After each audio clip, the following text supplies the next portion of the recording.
മൂന്ന് പ്രധാനപ്പെട്ട ചോദ്യങ്ങളാണ്. ഈ മൂന്ന് ചോദ്യങ്ങൾക്കും നിങ്ങൾക്ക് ഉത്തരം പറയാൻ സാധിച്ചില്ലെങ്കിൽ തീർച്ചയായിട്ടും ഈ വീഡിയോയിൽ പറയുന്ന കണ്ടൻസ് നിങ്ങൾക്ക് വളരെ ഇൻട്രസ്റ്റിംഗ് ആയിരിക്കും. നിങ്ങളുടെ ഹെൽത്തിൽ അത് വലിയ മാറ്റം ഉണ്ടാക്കും. ഒന്നാമത്തെ ചോദ്യം, കാലറി ഇല്ല, ദഹിക്കുകയുമില്ല, ഗംഭീരമായിട്ടുള്ള പോഷക ഗുണങ്ങളുമില്ല. പക്ഷേ നമ്മൾ ഓരോരുത്തരും നമ്മളുടെ ഭക്ഷണത്തിൽ ഡെയിലി ഒരു 25 to 35 ഗ്രാം 25 മുതൽ 35 ഗ്രാം കഴിക്കേണ്ടത് വളരെ വളരെ ആവശ്യമാണ്.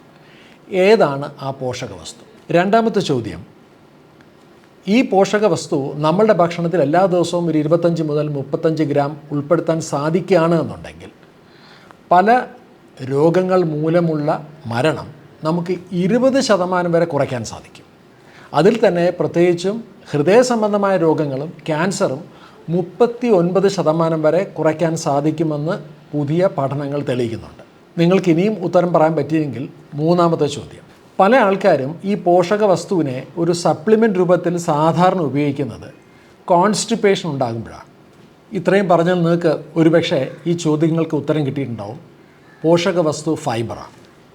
പറഞ്ഞതെന്ന് മനസ്സിലായിട്ടുണ്ടാവും, ആൾ നിസ്സാരക്കാരനല്ല. എന്താണ് exactly fibre? Soluble, insoluble fibre എന്നൊരു പക്ഷേ കേട്ടിട്ടുണ്ടാവും. എന്താണ് ഇത് തമ്മിലുള്ള വ്യത്യാസം? ഈ ഒരു ദിവസം 25 മുതൽ 35 ഗ്രാം വരെ ഉറപ്പാക്കാൻ, നേരത്തെ പറഞ്ഞ എല്ലാ ഹെൽത്ത് ബെനിഫിറ്റ്സും കിട്ടുന്നതിന് വേണ്ടി ഈ ഒരു ഡെയിലി ഇൻടേക്ക് ഉറപ്പാക്കാൻ നമ്മൾ എന്താണ് കഴിക്കേണ്ടത്? ഇനി ഏത് സമയത്താണ് ഫൈബർ കഴിക്കേണ്ടത്? ആരൊക്കെയാണ് ഫൈബർ കഴിക്കാൻ പാടില്ലാത്തത്? ഫൈബർ ഒരുപക്ഷെ നിങ്ങളുടെ ആരോഗ്യത്തിന് വില്ലനായി മാറിയേക്കാം. തുടങ്ങിയിട്ടുള്ള വളരെ പ്രധാനപ്പെട്ട കാര്യങ്ങളാണ് ഇന്ന് നമ്മൾ ഡിസ്കസ് ചെയ്യാൻ പോകുന്നത്.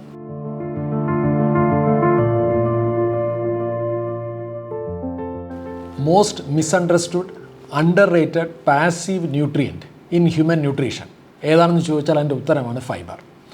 നമ്മുടെ ശരീരഭാരം നിയന്ത്രിക്കുക, അതുപോലെ തന്നെ പ്രമേഹം, രക്തസമ്മർദ്ദം, കൊളസ്ട്രോൾ റിലേറ്റഡ് ആയിട്ടുള്ള ഇഷ്യൂസ്, അതുപോലെ ഹൃദയ സംബന്ധമായ രോഗങ്ങൾ, സ്ട്രോക്ക്, ക്യാൻസർ തുടങ്ങിയിട്ടുള്ള രോഗങ്ങളുടെ പ്രതിരോധത്തിനും നിയന്ത്രണത്തിനും ചികിത്സയിലും ഈ പോഷകങ്ങൾക്ക് സുപ്രധാനമായിട്ടുള്ള പങ്ക് വഹിക്കാനുണ്ട്.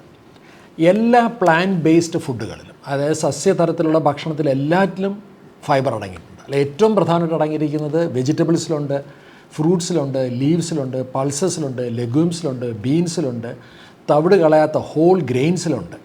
ഇതിലെല്ലാം ഫൈബർ അടങ്ങിയിട്ടുണ്ട്. പക്ഷേ ഒരു ദുഃഖവാർത്തയുണ്ട്, ഒരു ആനിമൽ പ്രോഡക്ട്സിലും കാര്യമായി ഫൈബർ ഇല്ല എന്നുള്ളതാണ്. ഈ ഫൈബറിനെ സംബന്ധിച്ച് വെറ്റനറി സയൻസിൽ ഫൈബറിനെ വിളിക്കുന്ന പേര് റഫേജ് എന്നാണ്. അപ്പോൾ ഇത്തരത്തിൽ സുപ്രധാനമായിട്ടുള്ള ഫൈബർ 2 ടൈപ്പ് ഉണ്ട്. ഒന്ന് സോളുബിൾ ഫൈബർ, മറ്റൊന്ന് ഇൻസോളുബിൾ ഫൈബർ. പേര് സൂചിപ്പിച്ച പോലെ ഇപ്പോൾ നമ്മൾ ഉപ്പും പഞ്ചസാരയും വെള്ളത്തിൽ അലിയുന്നു, എണ്ണ വെള്ളത്തിൽ അലിയാറില്ല എന്ന് പറഞ്ഞതുപോലെ സോളുബിൾ ഫൈബർ വെള്ളത്തിൽ അലിയുന്ന കൈൻഡ് ഓഫ് ഫൈബർ, അതിനെ വിസ്കസ് ഫൈബർ, ഫെർമെൻറ്റബിൾ ഫൈബർ എന്ന് പറയാറുണ്ട്. ഇൻസോളുബിൾ ഫൈബർ വെള്ളത്തിൽ അലിയാത്ത ഒന്നാണ്. ഇൻട്രസ്റ്റിംഗ്ലി നമ്മുടെ ആരോഗ്യത്തിൽ, നമ്മുടെ ദഹനവ്യൂഹത്തിൽ സോളുബിൾ ഫൈബറിനും ഇൻസോളുബിൾ ഫൈബറിനും 2 ഡിഫറൻ്റ് ആയിട്ടുള്ള റോളുകളാണുള്ളത്. അത് രണ്ടും അറിഞ്ഞിരിക്കേണ്ട വളരെ പ്രധാനപ്പെട്ട ഒന്നാണ്. നമുക്ക് ഈ ഇൻസോളുബിൾ ഫൈബർ എന്താണെന്ന് നോക്കാം.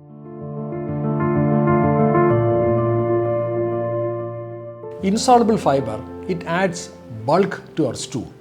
അതായത് നമ്മുടെ ദഹനവ്യൂഹത്തിൽ ദഹനത്തിന് ആവശ്യമായിട്ടുള്ളൊരു ബൾക്ക് ആഡ് ചെയ്യുക എന്നുള്ളതാണ് ഇൻസോളുബിൾ ഫൈബറിൻ്റെ ഒരു പ്രധാനപ്പെട്ട റോൾ.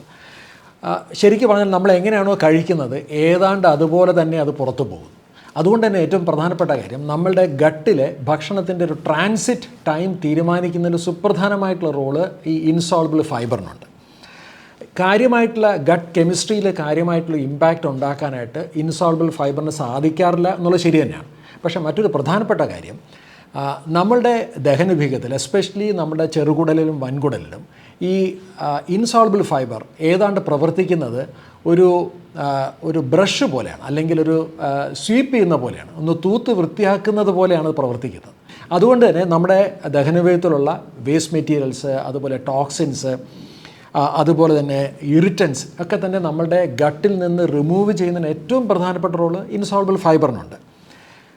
നമ്മൾക്ക് കോൺസ്റ്റിപ്പേഷൻ ഇല്ല, മലബന്ധമില്ല എന്ന് ഉറപ്പാക്കാനായിട്ടുള്ള ഏറ്റവും പ്രധാനപ്പെട്ട ഒന്ന് നമ്മൾ കഴിക്കുന്ന ഭക്ഷണത്തിൽ ആവശ്യമായിട്ടുള്ള ഇൻസോളുബിൾ ഫൈബർ ഉണ്ടോ എന്ന് തന്നെയാണ്. പക്ഷേ ഒരു പ്രശ്നമുണ്ട്. ഒരു പക്ഷേ ഇത്തരത്തിൽ ചില സ്പെസിഫിക് ആയിട്ടുള്ള കണ്ടീഷൻസ് ഉള്ള ആൾക്കാർ, ഉദാഹരണത്തിന് മൾട്ടിപ്പിൾ ബവൽ മൂവ്മെൻറ്റ്സ്, ഒരു ദിവസം തന്നെ 4 or 5 തവണ ബവൽ മൂവ്മെൻറ്റ് വേണ്ടി വരും ആൾക്കാർ. ഉദാഹരണത്തിന് ക്രോൺസ് ഡിസീസ് അല്ലെങ്കിൽ ഇറിറ്റബിൾ ബബൽ സിൻഡ്രോം അല്ലെങ്കിൽ ഇൻഫ്ലമേറ്ററി ആയിട്ടുള്ള എന്തെങ്കിലും ഗട്ട് ഇഷ്യൂസ് ഉള്ള ആൾക്കാരെ സംബന്ധിച്ച് ഒരുപക്ഷെ ഫൈബർ വില്ലനായി മാറിക്കൂടാന്നില്ല. ഇന്നത്തെ പല ഡയറ്ററി സ്റ്റഡീസും പറയുന്നത് ഒരു 50-60 വർഷം മുമ്പ് നമ്മൾ പാസ് ചെയ്ത സ്റ്റൂളിൻ്റെ, നമ്മളിൽ നിന്ന് നമ്മുടെ ബവൽ പ്രൊഡ്യൂസ് ചെയ്യുന്ന സ്റ്റൂളിൻ്റെ ക്വാണ്ടിറ്റി ഹാസ് കം ഡൗൺ. അതായത് പണ്ട് നമ്മൾ പാസ് ചെയ്ത അത്രയും സ്റ്റൂൾ നമ്മളിന്ന് പാസ് ചെയ്യുന്നില്ല. അതിൻ്റെ പ്രധാനപ്പെട്ട കാരണം നമ്മൾ കഴിക്കുന്ന ഭക്ഷണത്തിൽ ഈ ഇൻസോളുബിൾ ഫൈബറിൻ്റെ അളവ് കുറഞ്ഞു വരുന്നതാണ് നമ്മൾ അറിയാതെ. ഏറ്റവും കൂടുതൽ ഇൻസോളുബിൾ ഫൈബർ അടങ്ങുന്ന ഭക്ഷണം എന്താണ്? വെജിറ്റബിൾസും അതുപോലെ ഫ്രൂട്ട്സുമാണ്. ഒരുപക്ഷെ അതിൻ്റെ ആ തൊലിയിൽ അടങ്ങിയിരിക്കുന്ന ലിഗ്നിൻ പോലുള്ള ഇൻസോളുബിൾ ഫൈബറാണ് നമുക്ക് ഈ ബൾക്ക് ആഡ് ചെയ്യുന്നത്.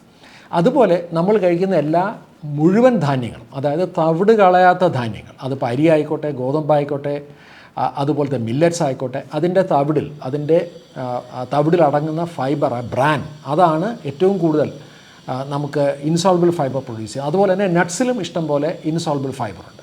ഒരു കാര്യം ഉറപ്പാണ്, നമ്മളുടെ ദഹനവ്യൂഹത്തിൻ്റെ ഒരു ദിവസത്തെ പ്രോപ്പറായിട്ടുള്ള ക്ലീനിങ് ഉറപ്പാക്കുന്നത് ഇൻസോൾബിൾ ഫൈബറാണ്.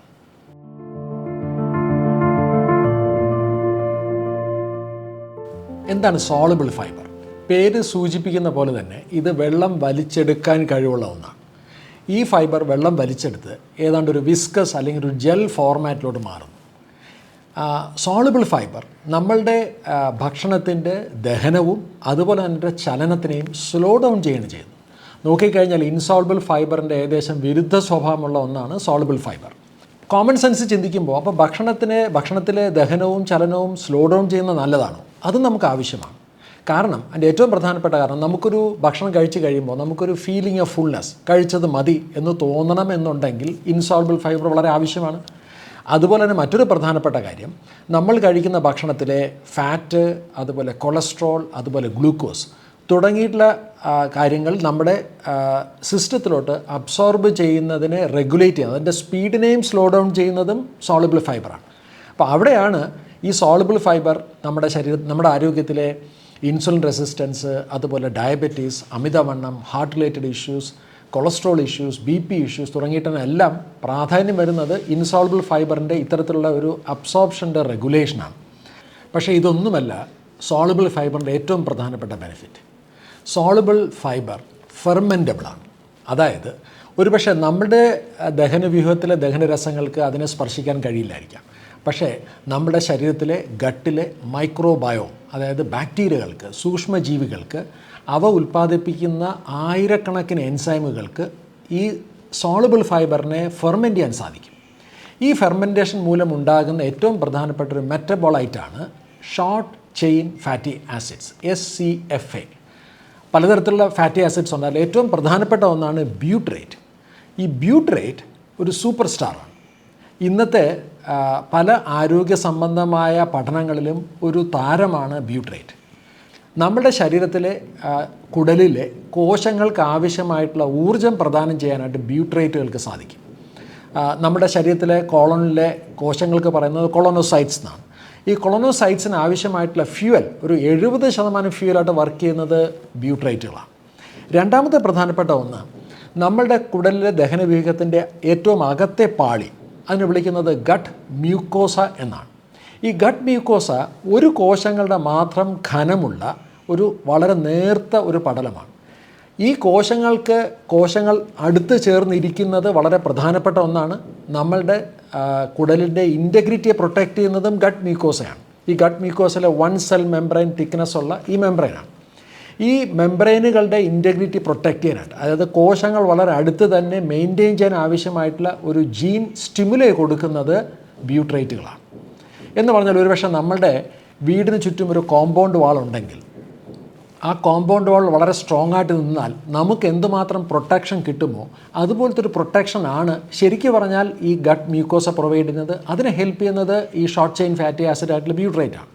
ചുരുക്കി പറഞ്ഞാൽ നമ്മളുടെ ദഹനവ്യൂഹത്തിൽ നിന്ന് എന്താണ് അകത്തോട്ട് പോകേണ്ടത് എന്ന് ഒരു വിവേചനത്തോടെ തീരുമാനിക്കാനായിട്ടുള്ള കഴിവ് പ്രദാനം ചെയ്യുന്നത് ഈ ഫെർമെൻറ്റബിൾ ആയിട്ടുള്ള അല്ലെങ്കിൽ സോളുബിൾ ആയിട്ടുള്ള ഫൈബറിൽ നിന്ന് വരുന്ന ബ്യൂട്രേറ്റുകളാണ്. മറ്റൊരു പ്രധാനപ്പെട്ട റോള് നമ്മൾക്കിന്നുണ്ടാകുന്ന പല രോഗങ്ങളും ഇൻഫ്ലമേഷൻ മൂലമാണെന്ന് നമുക്കറിയാം. ഇപ്പോൾ ഉദാഹരണത്തിന് നമ്മൾ നേരത്തെ സംസാരിച്ചത് ഇറിറ്റബിൾ ബവൽ സിൻഡ്രോം ആയിരിക്കാം, ക്രോൺസ് ഡിസീസ് ആയിരിക്കാം, റുമറ്റോയ്ഡ് ആർത്രൈറ്റിസ് ആയിരിക്കാം, അല്ലെങ്കിൽ നിരവധി തരത്തിലുള്ള ഓട്ടോമ്യൂൺ ഡിസോർഡേഴ്സ് ആയിരിക്കാം. ഈ ഓട്ടോമ്യൂൺ ഡിസോർഡേഴ്സിനെല്ലാം തന്നെ അവിടെ നമുക്ക് വേണ്ട വളരെ പ്രധാനപ്പെട്ട ഒരു ഇമ്മ്യൂൺ സ്റ്റിമുലേഷൻ അല്ലെങ്കിൽ ഇമ്മ്യൂൺ റെഗുലേഷൻ അല്ലെങ്കിൽ ഒരു ഇൻഫ്ലമേഷനെ കുറയ്ക്കാൻ സാധിക്കുന്ന ഒരു ആൻറ്റി ഇൻഫ്ലമേറ്ററി റോള് ബ്യൂട്രേറ്റുകൾക്കുണ്ട്. മറ്റൊരു പ്രധാനപ്പെട്ട റോള് ട്യൂമർ പ്രിവെൻഷനിലാണ്. കോളോറെക്ടൽ ക്യാൻസർ പോലുള്ള ക്യാൻസറിനെ പ്രിവെൻറ്റ് ചെയ്യാനായിട്ട് ബ്യൂട്രേറ്റുകൾക്ക് വളരെയധികം പ്രാധാന്യം. നമ്മുടെ ശരീരത്തിലെ മെറ്റബോളിക് ഇഷ്യൂസ് ആയിട്ടുള്ള ഇൻസുലിൻ റെസിസ്റ്റൻസ് ആയിരിക്കാം, ഡയബറ്റീസ് ആയിരിക്കാം, ഒബേസിറ്റി ആയിരിക്കാം, ഇതിനൊക്കെ തന്നെ പ്രതിരോധിക്കുന്നതിന് ബ്യൂട്രേറ്റ് ഹെൽപ്പ് ചെയ്യും. കാരണം ഈ short chain fatty acids butyrate ഉണ്ടാകുന്നത് സോളുബിൾ ഫൈബറിലാണെന്ന് പറഞ്ഞു. ഇത് സ്റ്റിമുലേറ്റ് ചെയ്യുന്ന വളരെ പ്രധാനപ്പെട്ട ഒന്നാണ് GLP-1. ഇന്ന് ഒരുപക്ഷെ അമിതവണ്ണത്തിലും പ്രമേഹത്തിലും ഒക്കെ തന്നെ ചികിത്സയിൽ വളരെയധികം പ്രാധാന്യം വന്നുകൊണ്ടിരിക്കുന്ന ഒന്നാണ് GLP-1 അനലോഗ്സ്. നമ്മുടെ ശരീരത്തിൽ സ്വാഭാവികമായിട്ട് GLP-1 പ്രൊഡ്യൂസ് ചെയ്യാൻ സാധിക്കുന്ന ഒന്നാണ് സോളുബിൾ ഫൈബർ.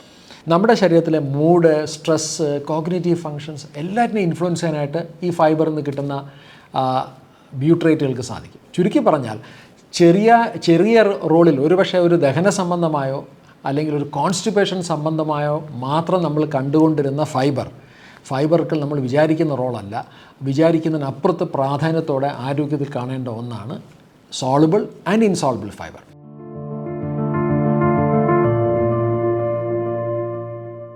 ഫൈബർ അടങ്ങുന്ന ഭക്ഷണങ്ങൾ കൂടുതലുമുള്ളത് പ്ലാന്റ് ബേസ്ഡ് ആയിട്ടുള്ള ഫുഡിലാണെന്ന് പറഞ്ഞു. ഇതിലെല്ലാത്തിലും ചിലതിലാണെങ്കിൽ ഇൻസോളുബിൾ ഫൈബറിൻ്റെ കണ്ടൻ്റ് ആയിരിക്കും കൂടുതൽ. ഇപ്പോൾ വെജിറ്റബിൾസ് ആയിരിക്കാം, ലീവ്സ് ആയിരിക്കാം, ഫ്രൂട്ട്സ് ആയിരിക്കാം, അല്ലെങ്കിൽ അതുപോലെ തന്നെ ഹോൾ ഗ്രെയിൻസ് ആയിരിക്കാം. ഇതിനകത്തൊക്കെ കൂടുതലുമുള്ളത് ഇൻസോളുബിൾ ഫൈബർ ആണെങ്കിൽ സോളുബിൾ ഫൈബർ, ഇത്രമാത്രം പ്രാധാന്യമുള്ള സോളുബിൾ ഫൈബർ കൂടുതലും അടങ്ങിയിരിക്കുന്നത് ഓട്സിലും ബീൻസിലും, അതുപോലെ ഒരുപക്ഷെ ഇന്ന് ഒരു സപ്ലിമെൻറ്റ് ഫോർമാറ്റിൽ ഏറ്റവും കൂടുതൽ ആൾക്കാർ ഉപയോഗിക്കുന്ന ഒന്നാണ് സിലിയം ഹസ്ക്, ഇസബ്ഗോൾ എന്ന് പറയും. ഇന്ന് സപ്ലിമെൻ്റായിട്ട് എല്ലാ ദിവസവും പല ആൾക്കാരും ഉപയോഗിക്കാറുണ്ട്. ഇതൊരു റിച്ച് സോഴ്സ് ഓഫ് സോളുബിൾ ഫൈബറാണ്. അതുപോലെ ഉള്ളി, വെളുത്തുള്ളി, ചിക്കറി, ഇതിനകത്തൊക്കെ സ്പെസിഫിക് ആയിട്ടുള്ള ഹൈ കണ്ടൻറ്റ് ഓഫ് സോളുബിൾ ഫൈബറുണ്ട്.